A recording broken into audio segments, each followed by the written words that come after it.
Hey, welcome back to Strategic Insights.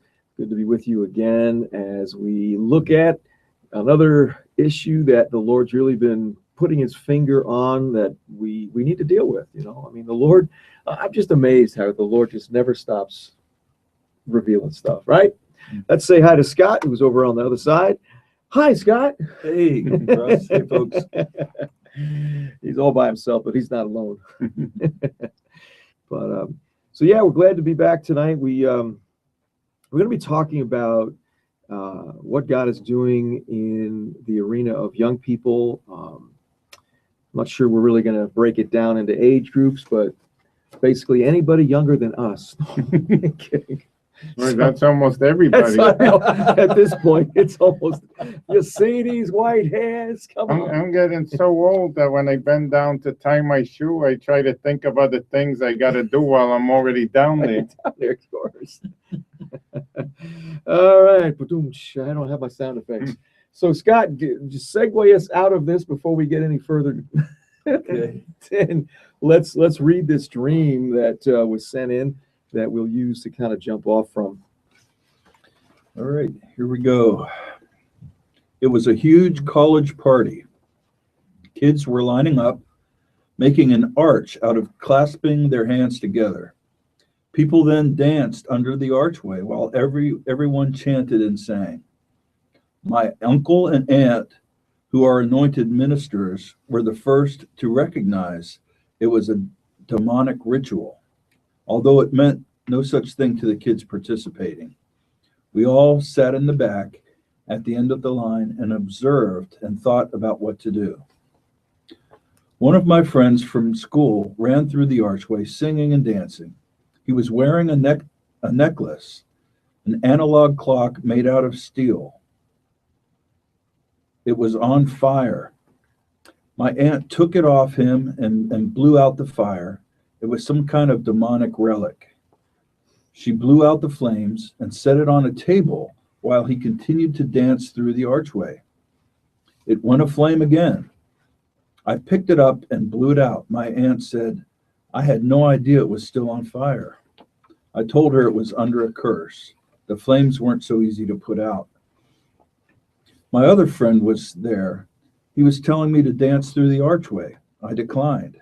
He chants and sings demonic worship with the others. All of this chanting is in another language, a supposed ancient language of demons. Then, while they sang their demonic chant, we started praying. We started praying as people danced through. Our prayers had an effect. Out of the blue, a kid quoted the Bible and people were confused.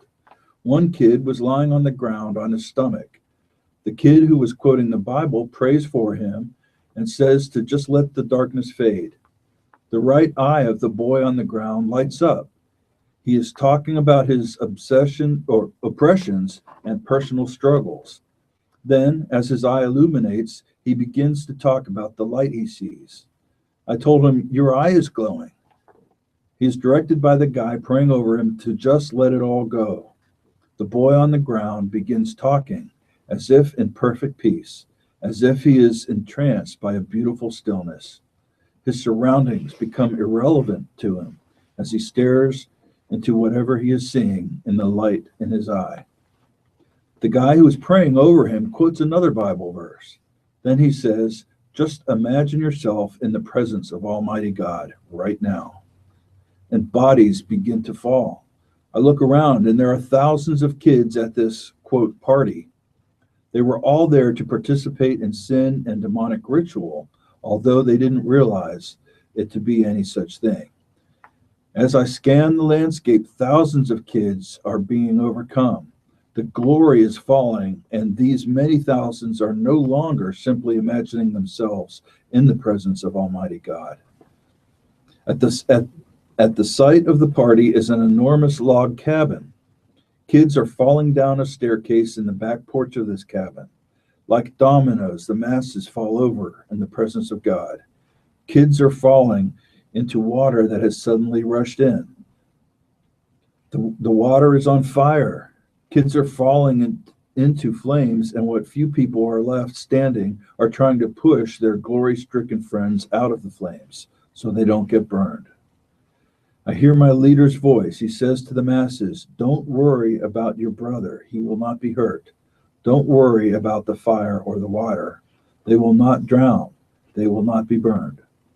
I look around, the thousands of teenage to college-age kids are experiencing God. No, that's good. Thank you. You're welcome. So this was a dream that someone sent in, and again, they say it every week. If someone sends a dream and we don't have permission, we won't mention the name, and we'll take out any references, that would even give clues. So Yeah. we want people to feel safe in sending their dreams. Absolutely, yeah, totally anonymous. Yep. Right. But I would say, because I get so many prophetic dreams sent to me, Mm-hmm. and the majority of the prophetic dreams are about the young generation, about God's heart for the young people. And I think the reason is because by and large, the church at large, not everyone, of course, Sure. has written off this generation because they're so difficult to reach, so hard to communicate with. Right. Just like the same thing happened back in the 60s Yeah. with and in the early 70s. That's where the Jesus movement came. So this is almost a I was there. replication. Oh, you were there. I wasn't born yet.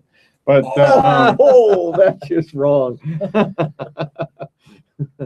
but I see it all the time, where people, when they talk about young people, the older generation, it's all criticizing. It's all saying, they've ruined this country. It's too late, And people are not reaching out to them. They're content. And I read a statistic, from George Barna, that says that over 60% of youth that are in church right now, that by the time they're 21, we'll never see them again.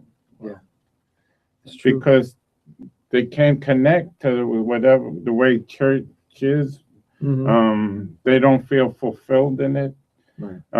There's no real attempt to connect with them on a real spiritual way, to give them what they want. And what this dream shows, that the culture is offering them something that seems to connect with them. Right. What is that? Something supernatural. Right. Even Yes. though it's totally dark and demonic, Right. for whatever reason, they're not finding it in the church. They're not hearing the voice of God in church. Yeah. So they'll go to psychics. I've said it before, but often we've gone to psychic fairs, or to we went to the yoga festival. Scott came with us one year, Right. filled with young people. Sure. I mean, there was hardly anyone. There were a few people, the past generation. Yeah. Mostly this young generation. They're just searching for something real and something beyond the materialism of this world. There you go. And this dream, one of the aspects we want to highlight of this dream is that God reconnecting the generations, just as he did back in the Jesus movement. Yeah. And I just want to tell a story from the Jesus movement. I don't know, I might have said it one time on the dream interpretation show, but It's okay. We don't mind reruns. Pastor Chuck Smith. Chuck Smith. Yeah. Yeah. I actually got to visit his church one day, but this was back in the early 70s during the Jesus movement, where, as I said, the church had said this generation is lost, that we don't want them. They're bringing evil. They're going to influence the other kids. Yeah. Keep them out of our church. Yes. And, back then they were barefoot, dressed with the long hair and You mean like this? free love. But they didn't have the ponytail. I know. yeah, more like, he has the rubber band too. We're all trying to be civilized in our hippiedom. But basically, there was a total alienation, and all of a sudden, some from the older generation partnered with some of the younger generation, people like Lonnie Frisbee from the younger generation. Then you had Chuck Smith from the older generation. That's right. Partnering together and not sitting in the church, going out to the beach, See, to me, that's the heart of this dream. Yeah. You could sit all day in the church and pray for the young generation, and that's great. We need to do that. So keep on praying. those for you who are prayer warriors. Yeah. But we need to get out where they are, not be afraid. These aunt and uncle in the dream, they weren't afraid to get right into the place where the young people were. You know, going to the yoga festivals, going to the festivals, to the witchcraft events, Yeah. and going into it and pulling out the lost young people. So I just want to tell the story about Chuck Smith. Oh, I thought you told it already. Oh no. Sorry. So that was the intro to the story. Go ahead. So at Chuck Smith is his church, you know, Calvary. They didn't want the hippies coming in, because the hippies came barefoot and they would mess up the carpet. Yeah, I know. And they would come in, and the elders had a meeting without Chuck Smith there, and they said, they made a decree. We're not tolerating this anymore because we spent a lot of money for that carpet. Absolutely. Because, of course, carpets are more important than souls, right? So, you know what Chuck Smith did? That following Sunday, he took a bowl with water and a washcloth, and as the hippies came in, he sat there and washed their feet. Oh, wow. Yes. And to me, that's what this dream is about. It's about true fathers and mothers that they don't care about the buildings. I mean, it's good to have buildings. I love to have. If you have a building you don't want, give it to us. Yeah, we need space. But that's not what this is about. It's about souls. It's about a lost generation that are just floundering in a demonic culture. Right. That's true. That's a great story. Yeah. I had been impacted by Chuck's ministry, of course, back that time, because so many artists came out of that. You know, one of them especially was a group called Love Song, you know, and the music that they were putting out just spoke to your heart. But, you know, what you're describing and what this dream is really talking about, you know, the fact that young people today, you know how, what am I trying to say? The pendulum swings, right? And by that, I mean, in society, you have a swing of a pendulum towards the materialism, towards the secular, which is a lot of what happened in the 50s and 60s, you know, where folks basically just focused on the material because the war was over. It was now time for prosperity and good times and whatnot. But what happened is that, you know, obviously kids were becoming alienated from their folks because their folks were just basically pursuing all these, you know, the good life and neglecting their kids, just thinking, well, I'll buy my kid this and, you know, that'll suffice. And it didn't. So back then, that whole free love movement came out of that environment where people were, you know, the kids were rebelling against that. Well, we don't want to be a part of the establishment. That was the whole thing back then, you know, was to rebel against the establishment. That's what the hippie movement was all about. We're going to get back to nature. We're going to free love. We're going to, you know, if you can't be with the one you love the one you're with. You know, that whole thing came out of that environment where people were just so focused on materialism and prosperity and making money that's how the kids reacted. Now, what do we see? We saw God reaching into that world, right, to encounter these young people. That's what that's what made it happen. Is you had an encounter with God, and how can you argue against that?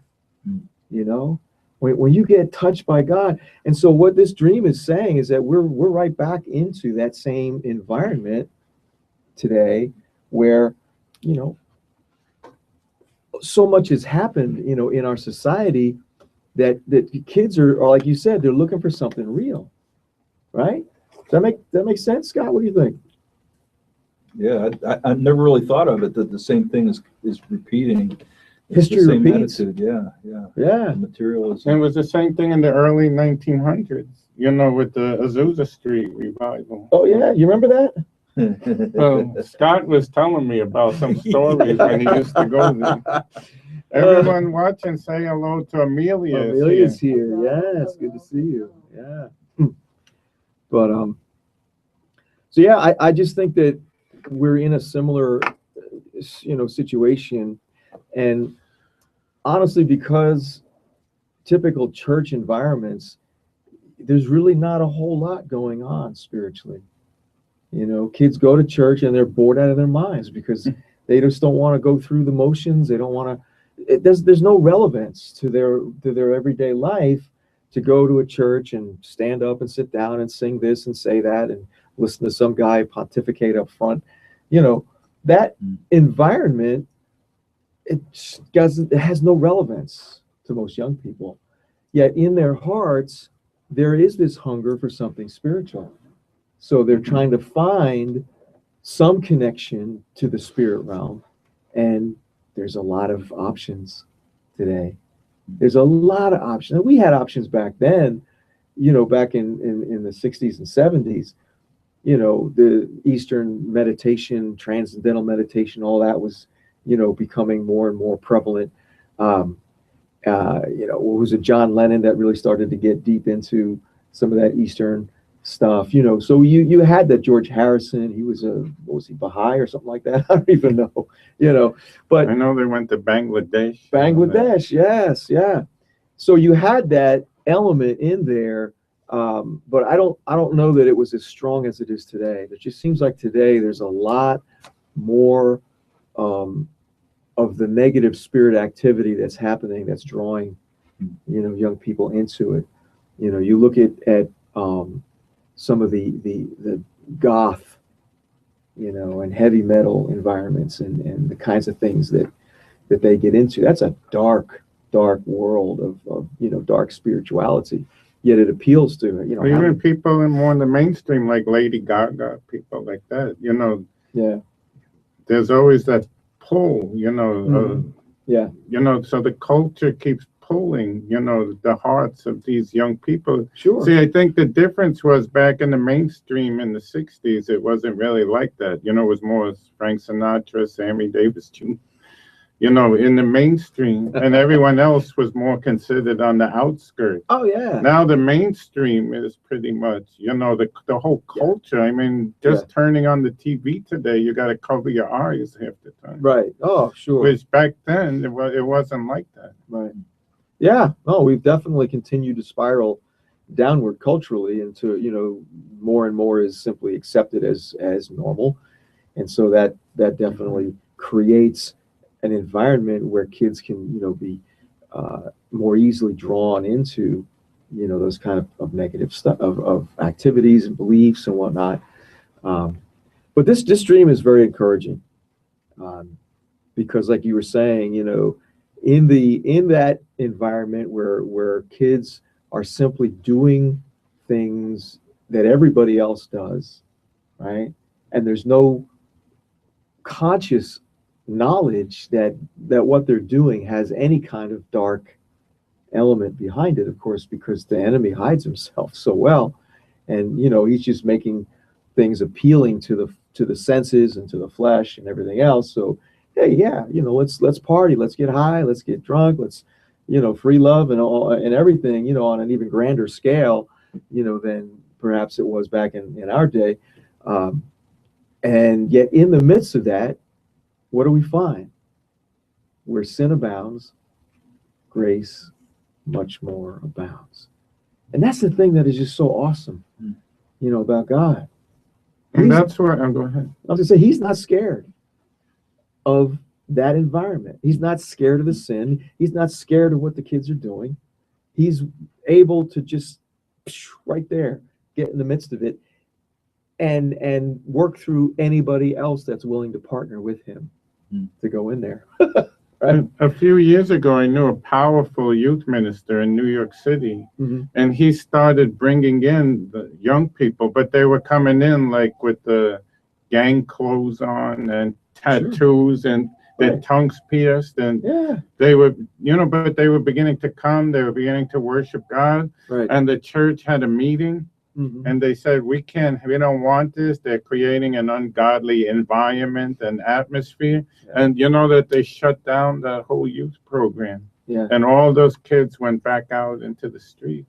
I knew of another youth ministry. This was back in the 90s at the time of the Brownsville revival, where I'm not going to mention the town or the church, but, I used to get excited going to the church because before the services, all the teenagers, the young people were crying out to God. They would have all-night vigils on their own. They didn't have to have, the elders. They were on fire. They were fasting.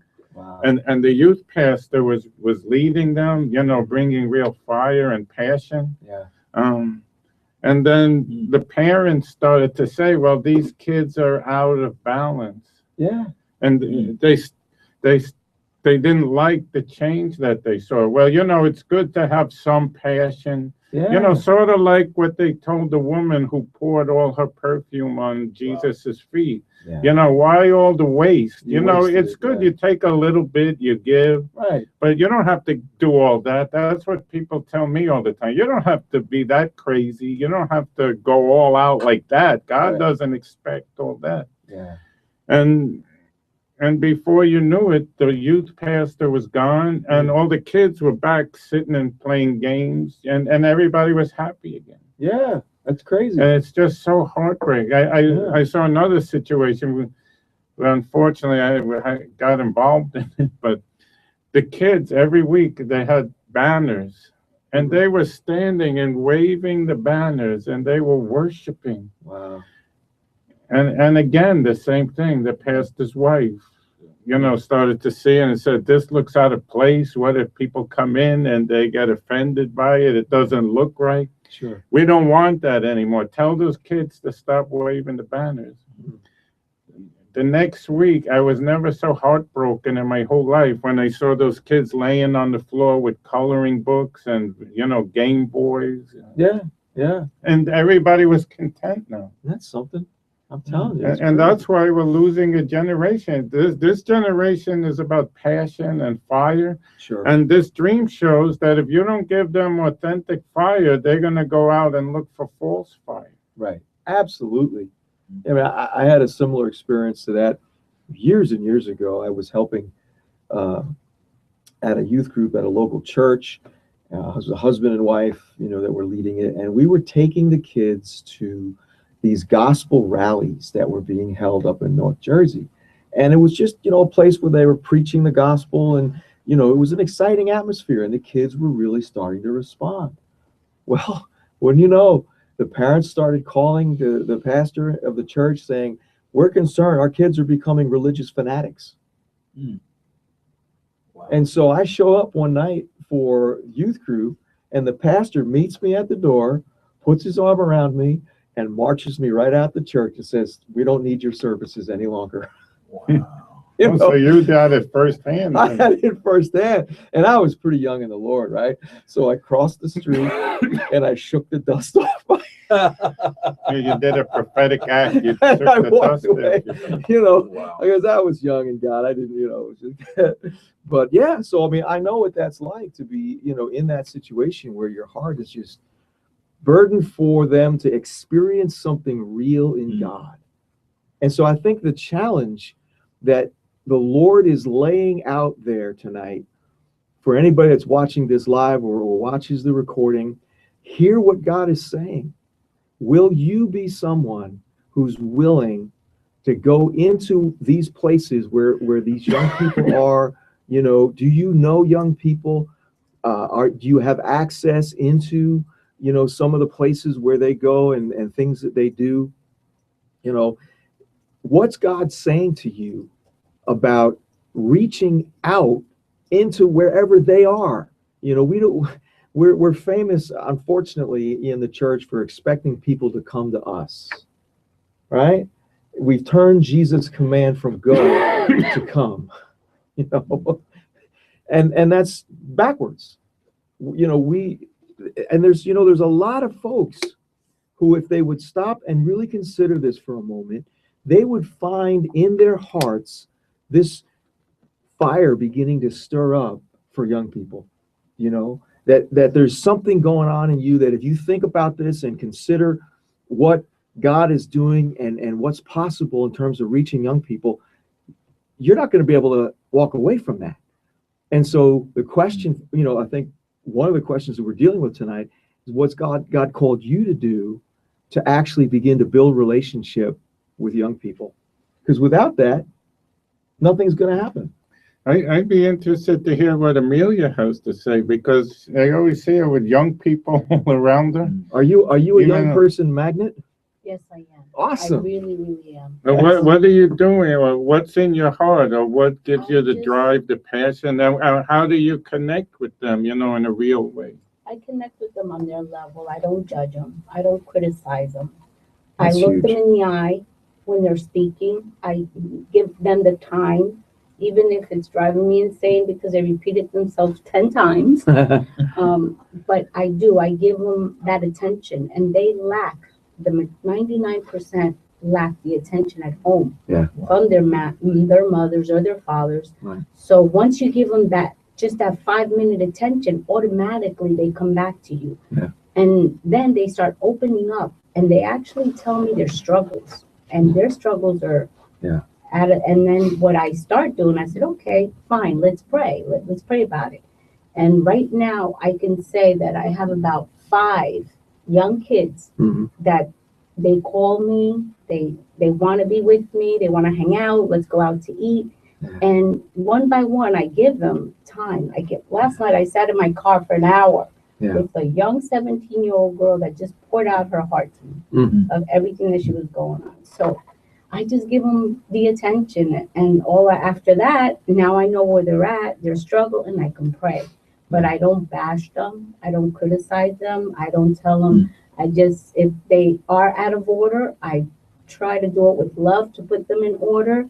Honor your mom, honor your dad. They're not perfect. They don't know any better. Yeah. You know, I said, I did a lot of mistakes, and I put it on me, and that's how I relate to them. And I love being with them because they're real. Yeah. They're real, and they're genuine. They like you all the way, or they don't like you at all. You know, they're not hypocritical about it. So and they'll tell you. Yeah, they'll tell you. And they will tell you about others too. I don't want them around. What are they looking for? They're looking for love. Yeah.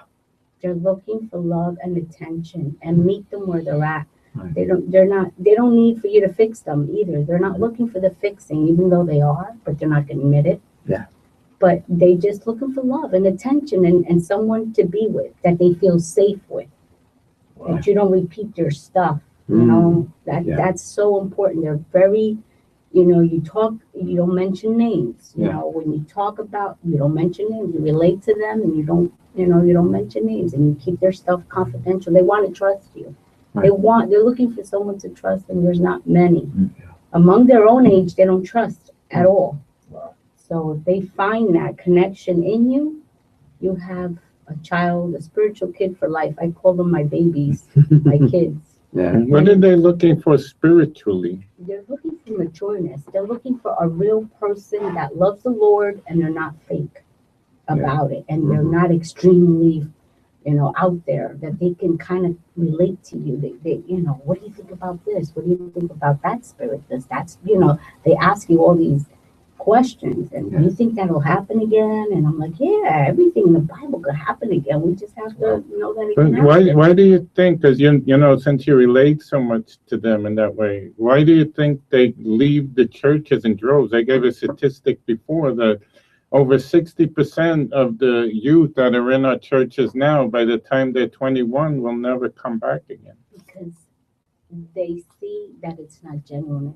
They see that there's something fake about it, that the person up there will say one thing, but once they get out of there, they see another person. And if they see any kind of flakiness or not truth, they'll run. They can see right through people.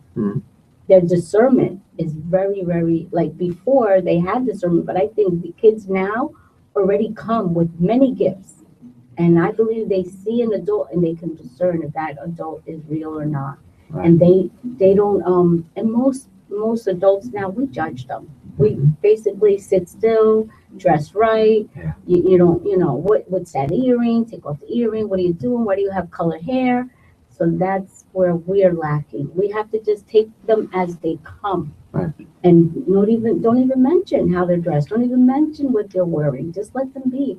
And once they accept you in that they can trust you, then they'll open up and tell you more stuff, everything that's bothered them. And then they'll come with visions and dreams, and then they start saying, "Hey, I saw this. Hey, I saw that." I'm like, "Wait a minute, what did you see?" So it's just they need love basically and trust. They need to trust and love. That's what I notice of the majority, and most of them are hurting because there's really no one at home that gives them anything in that area. It's like maybe one parent is a little bit secure and the other one is there but not there, kind of. But I love hanging out with them. I feel it at the end of a weekend or something, but because they can hang all night. And you're like, no, but they're good. They have a good heart. The children, they have all a good heart. They just got to be like put on the path, knowing that God is God and God's going to meet them. Yeah. See, no one's really told them God can meet you where you're at. Right. They say you have to do this, this, and this, and then God will come to your life. Yeah. They give them all these structures and disciplines, and they'll get there, but just at their pace too. Not all of them are willing to come 100, full blown. Then you got all the radical ones that are on the other side of the extreme that can't do nothing. The Lord is constantly condemning me because I'm like, no, wait a minute. You have the ones that don't come slowly and others that I sinned. So what happened? What did you do? Well, I kind of like looked at that girl and everything. I said, come here. Let me bring you back here. Oh my gosh. So, you have all kinds. Yeah, but I think what you said, and what you're describing is truly spiritual parenthood.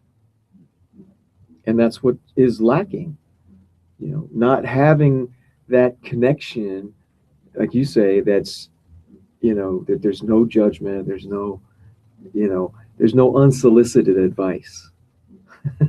Yes. I'll help you, but you got to tell me how to help you. I'm not going to just, and preach no at you. Hidden motives, because no hidden motives. Yeah. Sometimes churches want the youth, but they have hidden motives also. They need somebody to carry 100 chairs or something, so they use them for that. Right. Other than that, okay, you guys are done. You can go outside now. Yeah. You know what I mean? Mm-hmm. It's true. That's so. I don't know. What's interesting to me in this dream is that one of the young people, all of a sudden, their eyes started glowing. Yeah. Which to me means the power or the desire to really see and know the heart of God. Yeah. And if they don't see the heart of God, they'll go after Buddha or Allah. I mean, look at the stories of young people joining ISIS. They want to live for something. It seems they want a purpose, and if we don't give it to them, they'll go anywhere. Sure. And I mentioned before about going to the yoga festival. They would spend hours and hundreds of dollars seeking after this energy force that they believe God is. We got to track this energy, so that we can be healed, so that we could have a good luck, and they wear crystals around their neck that supposedly attract that. Yeah. And, being there, all we were doing was beginning to prophesy. Yeah. And showing them that God is not an energy force. He's a personal God. He knows you. He's with you. He created you. Sure. And they would just started breaking and crying. Yeah. Yeah, because they're finding that he's a real person. And I think that's the key to this whole thing is, can we bring that kind of an experience, into kids' lives where, whatever they believe, whatever's going on in their life, hey, can I show you that God really loves you and that he's real? Would you like to know once and for all, because there is that thing going on inside them where they want to experience something beyond themselves. Most young people, unless they've had a really bad family situation or some other, trauma in their life, most young people want to be part of something bigger than themselves. Because, as a young person, you're very idealistic in many ways. You want to see things change. You want to make things better. You want to get involved, with something that means something. That's why, you'll find young people taking off and joining, some of these organizations and going around the world and doing kinds of, what I mean? There's not every kid, obviously, but a lot of young people have that drive to want to get involved with something bigger. And so we should be tapping into that, because every kid, every young person, I gotta stop saying kid, because these aren't kids, these are young people, they have a real destiny. They've got a future that God's, created them for. And if we can begin, I believe personally, that if we can begin to have conversations with young people, and I'm talking now about, let's say, 4th, 5th, and 6th graders, and begin to have conversations with them about what's the dream that you have in your heart. What would we say, what do you want to be when you grow up? That's the standard. But to go deeper than that, what's the dream? What's the thing that you see? This is the difference that I want to make with my life, and begin to challenge young people to think about that. You know what's going to happen? God is going to actually give them a vision for their future. And we know what the word says about vision. Without it, there's a major problem. And so I believe that because so many young people, especially in an urban setting, they don't see a future for themselves. There's a lot of kids, growing up in environments where they honestly cannot see anything beyond becoming a drug dealer. That's the path for advancement in their world, or joining a gang. That's all they know, because that's what's going on or around playing them. basketball. Well, right. There's those that have talent and gifts in sports and other things, and they'll try to leverage that, to get somewhere in life. But what about the kids that don't have that? See what I mean? And so I believe that there needs to come a change in how we approach these young people, because we can actually help them get a vision for their future. And when that vision becomes compelling enough and clear enough, they're not going to want to let anything draw them away. See, right now, I just believe there's a lot of young people that feel like they have no choice. I have no choice in my life. I just have to, this is the only path that's available to me, which is when I get older, I'm going to be somebody that delivers drugs, and then I'll work my way up to be a dealer, and then I'll work my way up, whatever. I'll be in a gang, and I'll be important because I'll kill people. You know what I'm saying? This is hardcore urban culture for a lot of young people. And I know that it's also happening in the quote unquote suburbs, some of the more affluent areas. It's the same thing. Without a vision, you perish. Without a vision, you dwell carelessly. And so I just, this is something that I've asked the Lord about now for years. God, how do we do this? How do we get engaged in the lives of young people to help them begin to catch a vision for what's possible in their life, because of how you made them, because of how you gifted them, because of the things, the passions that are in them. All of this speaks to their destiny. And if we can begin to help young people to see that, that just becomes so attractive that it's like, yeah, so somebody comes along and says, hey, you want to make some fast money? All you got to do is just deliver this over here, and they're going to look at that and go, yeah, but if I do that and I get caught, I'm not going to be able to get there. I'm not going to be able to see my vision come to pass. I don't know. This is just something that I feel very strongly about, but I'm yet unclear, as to how to make it happen. Well, we have seen, even now there are some ministries, for example, Bill Johnson in California, or IHOP, or Rick Joyner, in Sure. South Carolina, where the young people flock, and what are they flocking to? First of all, they're flocking to people who are true spiritual fathers and mothers that stand and really care about them and listen to them, take them seriously. But it's also the freedom and the creativity, number one, in those places, the arts are welcomed. You're free to dance. Yeah. You're free to be who God created you to be, to use your talents, not in the traditional church. Like, for example, when I got saved, I used to love photography, and people started telling me that's a waste of time. Wow. And I used to, try to, it was a real blessing to me. And then people started telling me, you need to spend that time reading your Bible, going and serving the Lord. And I gave it up. Even to this day, I was never able to get back into it. Wow. I've seen artists give up their talent because it was seen in the church. This is a distraction from the real calling. And now you have places like Morning Star and Bill Johnson's ministry, where they actually put easels up and say, here, you're free to paint. You see the potters out, the dancers. Sure. And that's drawing the young people back. And not the second thing is they love the supernatural. Yeah. They want to operate. They love to see miracles and the healings. And they're the ones doing it in these places. They're the ones getting the breakthrough. Yep. Yeah.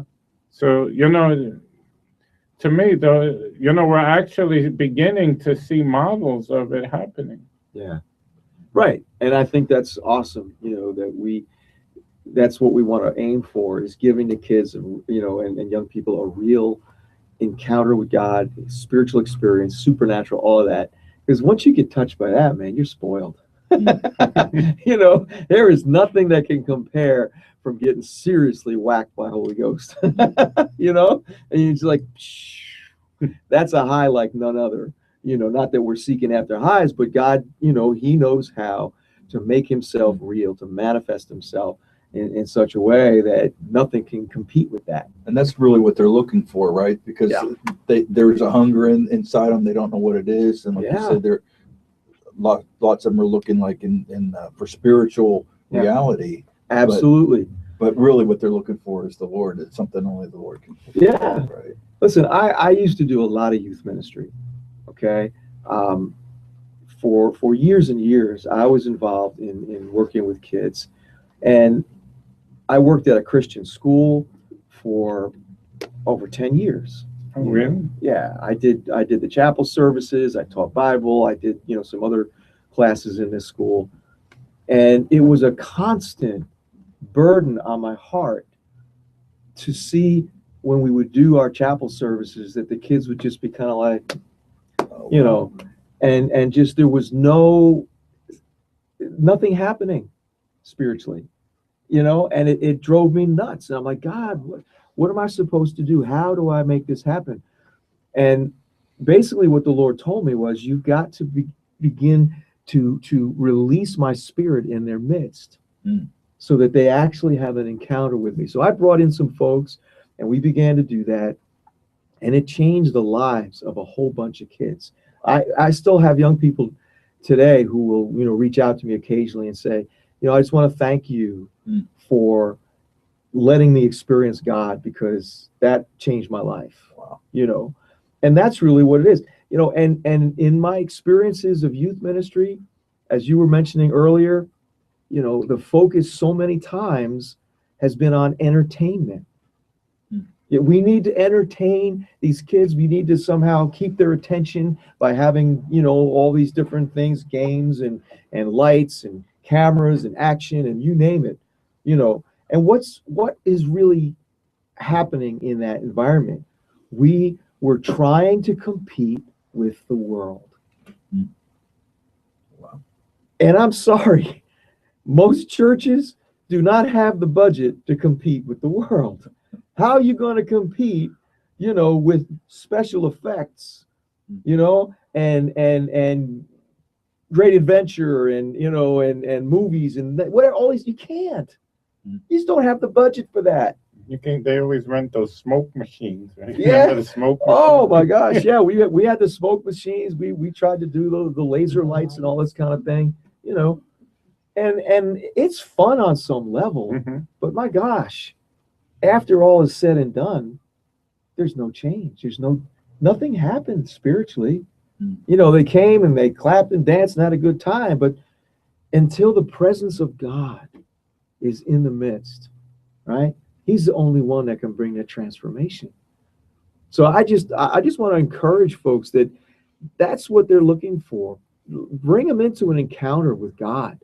You know, even if it's just as simple as saying, hey, you could feel God's presence right now. Hold your hands out. Remember seeing that done? And just, Lord, just come right now. And they feel. In the movie, yeah. Darren Wilson's movie. Darren Wilson's movie. Awesome. But we've done this also as well. You know, where you just deliberately invite them into an encounter with God. And he honors that because he wants them to know he's real. That he's different from what they've been told. You know, that's what's so amazing about this. Yeah. I remember back in the 90s, all my experience for youth were from back in the 90s. But my daughter, you know, in the youth group from the church I was at the time, they went to the Toronto Revival Youth Convention. Oh my gosh! Because every year, you know, around Easter it's the season for youth convention, and instead of going to the typical denominational one, they said, well, we're going to go to the one in Toronto. You know, and they went there with great expectation. Nothing. After the whole, they sat through the services. They said, oh, what's all this stuff you're saying? You made such a big deal and nothing. We're bored. No. And then they're driving on the way home in the two separate buses. Right. And actually somebody was listening to Joanne McFadder, actually. Oh, cool. And all of a sudden, the people at the same time from both buses or both vans said, we got to pull over right now. And they pull over into a gas station. Every one of them, they got out of the bus, laid on the floor and started screaming, crying out to God, trembling, shaking. That's cool. In both separate buses. Yeah. And when they came back, you know, that next day, they were so hungry and on fire. Yeah. And for some of them, they were never the same. Like my daughter, one of the reasons she is who she is today in ministry was that encounter where God followed them back. You're not getting away that easy. And I've heard other similar stories, you know, from the Brownsville revival where buses would leave and the kids would just start being broken. And there's a whole group that were on those vans that today they're still on fire for the Lord. And it was nothing of man, nothing planned. It was not a good preaching or a wonderful worship session. It was an encounter with the glory realm of God. And after that, not one of them, even if they went back into the world, they never could say that God wasn't real. Every one of them to this day knows that God is real because of that encounter they had. Wow. And you know what that tells me? It tells me that at least for young people, they're probably not going to encounter God in church. If they've been raised in church, they're probably not going to encounter him there because they're so used to the routine of that place that their expectation level can't go any higher than what they've experienced in the past. And so what you're sharing, to me, proves the point that if you want to introduce young people to God, don't do it in church. Either do it where they are or do it in some other location, some neutral place where they're not thinking about, you know, the religious stuff. That's not even, you know, entering into their minds. Yeah. Wow. And I just, you know, one thing I want to mention about this particular prophetic dream. One of the things that I notice when it comes to the Lord releasing prophetic words like this. I've found over the years that when God begins to reveal something, many times we will take a posture that says, wow, look what God is saying that he's going to do. Lord, we're here. We're going to pray. We're going to believe you, and we're waiting on you to do what you prophesied. Right? I got to tell you, over these past few years, my approach to this has changed 180 degrees. And what I now do when I hear a prophetic word like this, I am starting from the place that God is already doing what he's saying. That this is not something that I'm going to sit back and wait for. You know, that I'm anticipating, you know, I'm believing God for a move of the Holy Spirit among young people. Yeah, you can do that. Or you can believe God that he's already moving in the hearts of young people, and he's basically confirming it through the prophetic word.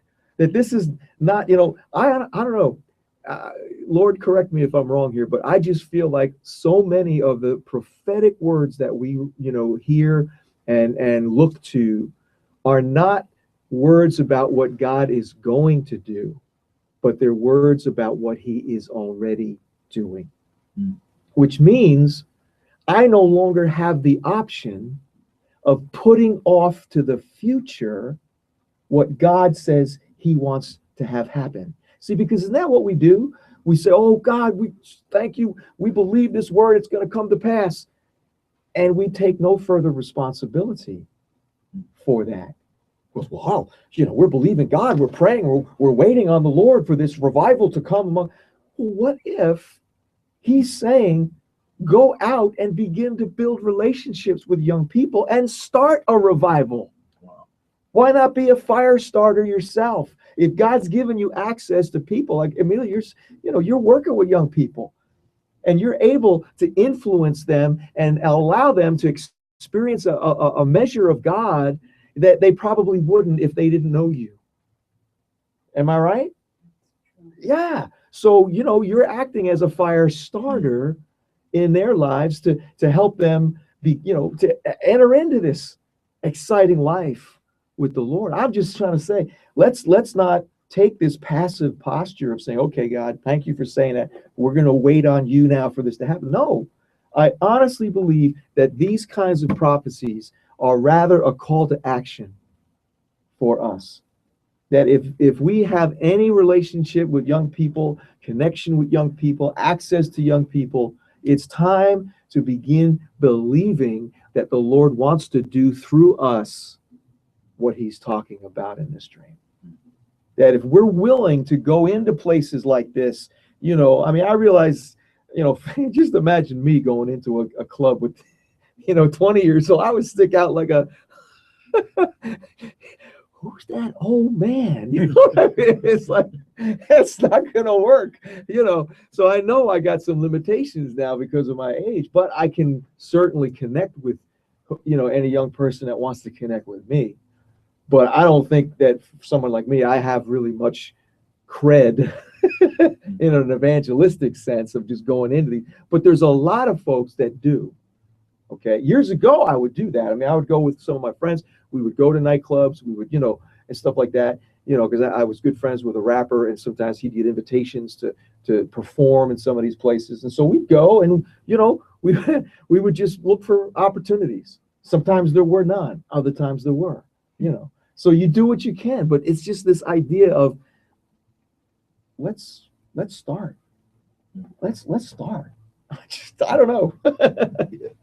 Well, you'd be surprised how, you know, just like what Amelia's saying, how people are attracted to her. Yeah. People are, even in the clubs, people are attracted to maturity. So Someone who old can guys really like help me them. have a chance? Yeah, old guys like you and Scott. Not whippersnappers like me and Oh, Amelia. Scott, look at the, you know, I mean, that's just wrong, right? But yeah, with my church, at one point there was a rock band that was part of the church. Really? And they would go to join like battle of the band competitions. That's great. In bars and clubs. Sure. And a few times the church went with them, even all the viejos, the old people. And they were Spanglish there. and right there they would be doing Christian songs, in the club, and people would start feeling convicted. People would get up and start to lift right in the bar with the drink right there. I love it. That's awesome. Yeah. But see, the spirit of religion is so against that. Somebody, I have a friend who's ministering now in Guatemala with young people in the prison. Okay. And she's right now dealing with young men at a halfway house. Okay. And one of them is a cross-dresser, a man dressed like a woman. Mm-hmm. So she started dealing with him, relating to him. She started getting excited about the Lord. She said, "Why don't you come to my church?" And she spoke to the pastor. He says, "Well, he can come, but he's got to wear what we wear. He got to come in the suit. You can't come like that." Yeah. Well, then nobody's going to come. Yeah. Jesus didn't say get cleaned up and look like us. Exactly. I read a quote yesterday by Bill Johnson. While I was preaching in the morning, and what Bill Johnson said is that the church is known more for who we hate than for who we love. Yeah, we're known more for what we're against than what we're for. And that's just wrong. It is so wrong. That's why I say, if you want to build relationship with young people, you're probably better off not doing it in the church context. Unless you're part of a ministry that understands how to value, how to honor, how to celebrate people for who they really are. You know what I'm saying? You're just asking for trouble. You're going to create hurt and just all kinds of problems, because folks are going to just judge based on the outward appearance. It's wrong. It's just wrong. Bill Johnson said, "We hate you, but come and be like us." Exactly. Yeah. Don't you want to be like us? Oh, Lord. Hey, God's moving. And you know what? The folks that are watching and listening to what we're saying, you're part of the solution here, because God's drawing you into his plans. And that's the good news. He's moving. He's doing things amongst young people. And, if you're watching this, you're hearing this, and your heart is being stirred, it's being stirred because Holy Spirit is doing that. And he's inviting more and more people to step outside the comfort zone, begin to look for opportunities to connect, with young folks, no matter what the age. Anybody younger than you is a young person. So it doesn't really matter. We don't have an age group on this thing. You just basically take up the responsibility to become a spiritual mom or dad for somebody, willing to just work with them, love them as they are, be a sounding board, not try to give them unsolicited advice unless they really ask you for it. There's so much here that you can do that will begin the process of recovering the destinies of so many of these young people. It's just an awesome thing. Before we shut down, I think we just mentioned real quick the retreat coming up in April 11th. April 10th and 11th. Yeah, Liberty Corner. We're going to be posting on our Dreams Network site a page where you'll be able to actually register for that retreat. So look for that. And anything else that you want to mention? Well, Amelia could mention on the we have in a few weeks, we have the Spanish Dreams workshop. March 14th. March 14th, right? Yes, March 14th. At 3 o'clock. At 3 o'clock from 3 to 6 here at Calvary Tabernacle. We're going to have another workshop, a Spanish workshop, and it'll include the labs that we do and maybe a little food here and there. Ooh. And we're just going to get together and interpret dreams and have questions answered. So anybody that speaks Spanish in the region is more than welcome. It is free of charge, and we welcome all. Nice. And also March 21st, March To make that 21st. clear. Yes, we had to reschedule our second advanced prophetic training workshop from this past Saturday because of the wonderful snowstorm we had, and we're rescheduling that for March 21st, which is a Saturday. Not sure the time, probably be 2:00, but we'll have more posted on that. One last thing I'll mention to you is, if you would like to get notice of when we're broadcasting live, pretty easy to do. You're just going to text the phrase @DreamsSN to 81010, and you'll be put on our text service where you'll get a text right before we start broadcasting. So if you have the ability to tune in, you'll know when we're broadcasting live. So I want to just encourage you to do that, and you won't miss a live show. All right, dream interpretation is up next. Also Wednesday night, right? You're going to Wednesday. Yeah, we'll be here Wednesday. That's true. See, thank you. I appreciate that. We're also advertising for Lisa Perna's Touched by Prayer program. It's touchedbyprayer.com. That's tomorrow night at 7. I forget who she's interviewing, but it's supposed to be an awesome interview. And then we're back here Wednesday for Freedom Fighters. And if you've got something that you'd like some prophetic help with, you can send us an email at freedomfighters4u, that's the number 4u @gmail.com. And we'll be happy to see what the Lord has to say to help you out.